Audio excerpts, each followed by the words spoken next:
In this video, I'm going to present a tutorial on how to use an online app to calculate compound interest. Now, many people use something called the TVM Solver, which is available on the TI-84 calculator, but not everybody has that calculator. So I'm going to show you how to solve the same type of problems using an online app. TVM actually stands for the value of money, and sometimes people say it stands for time value of money. So what are you dreaming of? Is it new clothes, a new phone, a vacation, a post-secondary education, a car? Any of these things are going to cost you money. So hopefully you'll make some investments that'll make your money grow faster and get you richer sooner, closer to your dreams.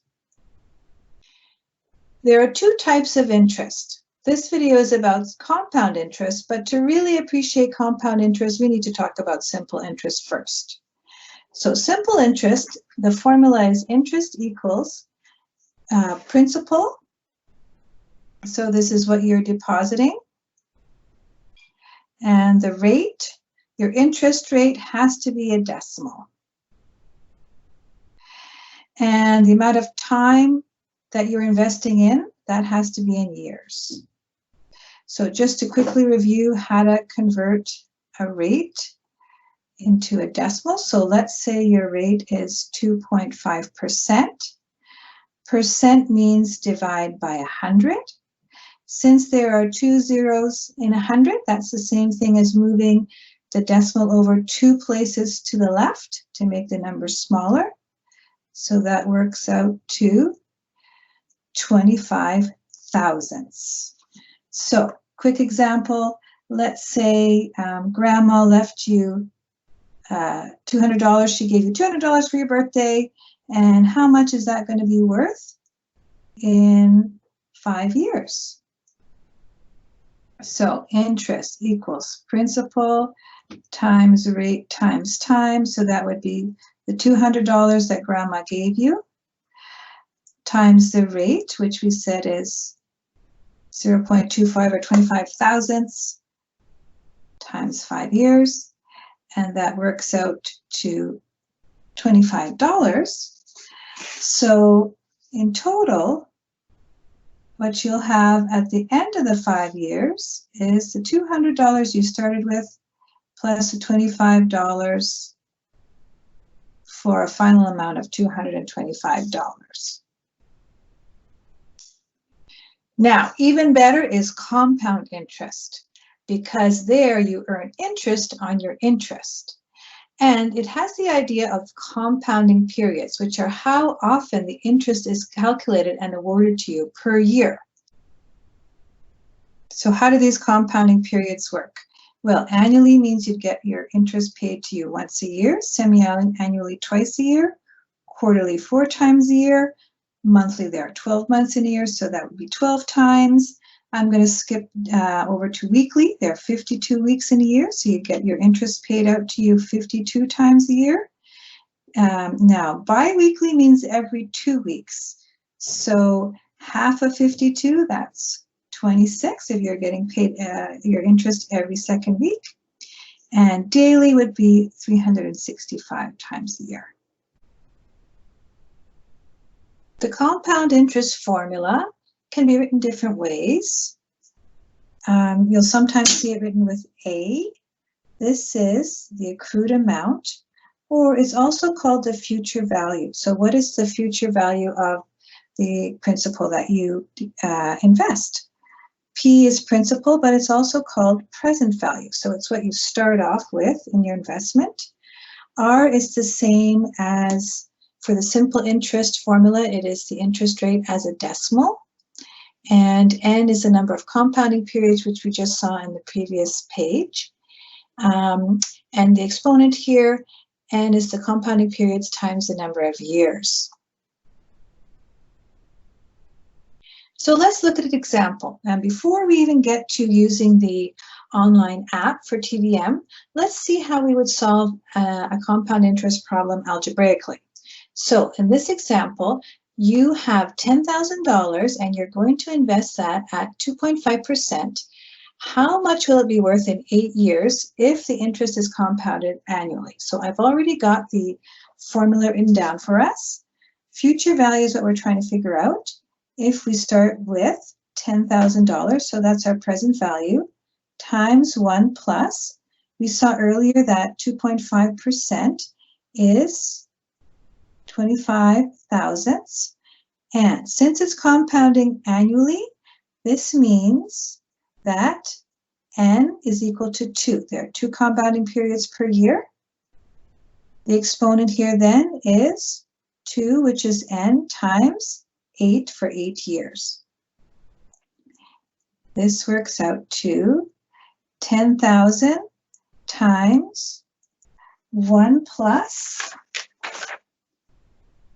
0.125. The exponent is 16. 10,000 times 1.0125 to the 16. Now, remembering order of operations, we do exponents first. So this is 10,000 times 1.2198895, and we get $12,198.90. So your initial investment of $10,000 invested under these conditions will end up being about $12,000. So let's see now how we could do this instead with the TVM calculator online. You can Google TVM Calculator. There are a number of different ones that come up. The one that I use is Financial Calculator. Note that there is a version also on your phone, but it doesn't quite work the same way. So I'm sticking with this version that's on the web. And when you get to it, it looks like this, TVM Calculator. You'll see that there's also an advanced version. If you click on that, there's an advanced version which I will use in a different video to show how you would use the calculator for making regular payments that involve compounding interest. Before we can explain, though, how to use the TVM app, we have to talk about the cash flow model that it uses, which is a little different than what you may be used to when you think about money. The TVM Solver uses a cash flow model to represent present value and payments, which may be a little counterintuitive if you're not used to it, but here's the idea. You are putting money into the bank. That is money coming out of your pocket, and because it's flowing out of your pocket, it's considered negative. So in that case, your present value would be negative when you're depositing money. If I'm making a payment on my credit card, let's say, or for my car loan, then again, that's money that's going out of my pocket and I'm giving it to the financial institution, so that is negative. On the other hand, let's say I borrow money. So now that means the money's coming into my pocket. In that case, anytime you borrow money, it's positive because it's now in your pocket. So to summarize, the TVM Solver uses a cash flow model of money. So whenever money comes out of your pocket, that is negative, and when it comes into your pocket, that's positive. Anytime money is coming out of your pocket, it is negative. If you are making a deposit, even though that money is in your name and you are investing it, because you've taken it out of your pocket to deposit it in the bank, it's negative. A down payment is negative, or any payment you're making on a loan is negative. On the other hand, if you are borrowing money, or you're given money in any way for like a loan or the future value of an investment, that's money coming into your pocket, so it's positive. So let's do that first example we had, but now we're going to use the app. We were investing $10,000. So because that is money that's coming out of our pocket and we are depositing it to make an investment that's negative. Very important to note. We are not making any regular payments. That would probably be something you'd use for a mortgage, or I'll talk more about that in another video. The future value, that's what we want to figure out.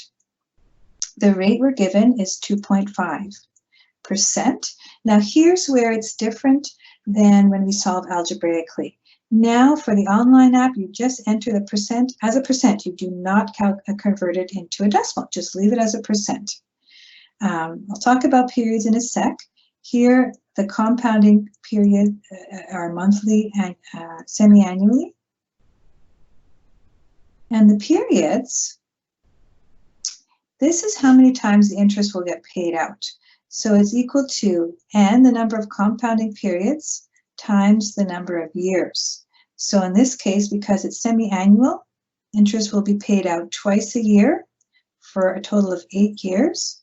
So that means there will be 16 times that the interest will get paid out, and so that's what they mean by periods. Now let's enter this online. We said it's negative 10,000 because it's coming out of our pocket. No regular payments being made. The annual interest rate is 2.5. Leave it as a percent. The periods we figured out is 16. It is compounded semi-annually. Click on future value, and there's the same number we got algebraically, but a lot quicker. What would periods be if we were compounding daily?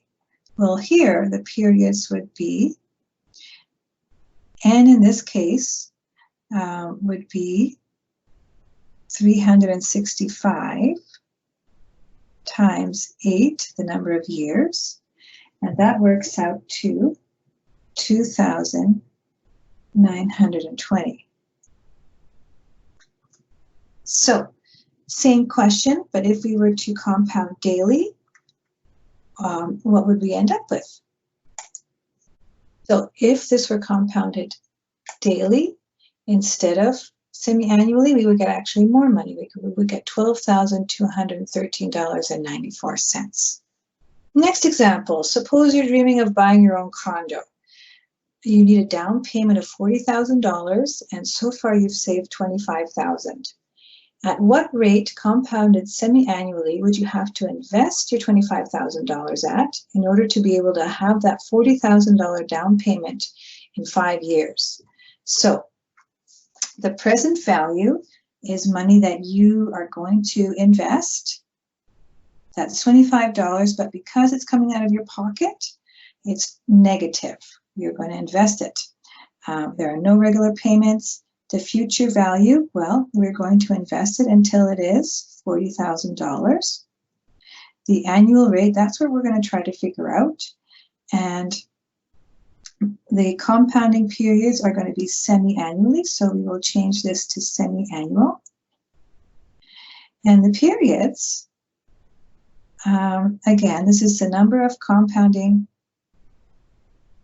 periods, which is 2, because it's semi-annual, times 5 years.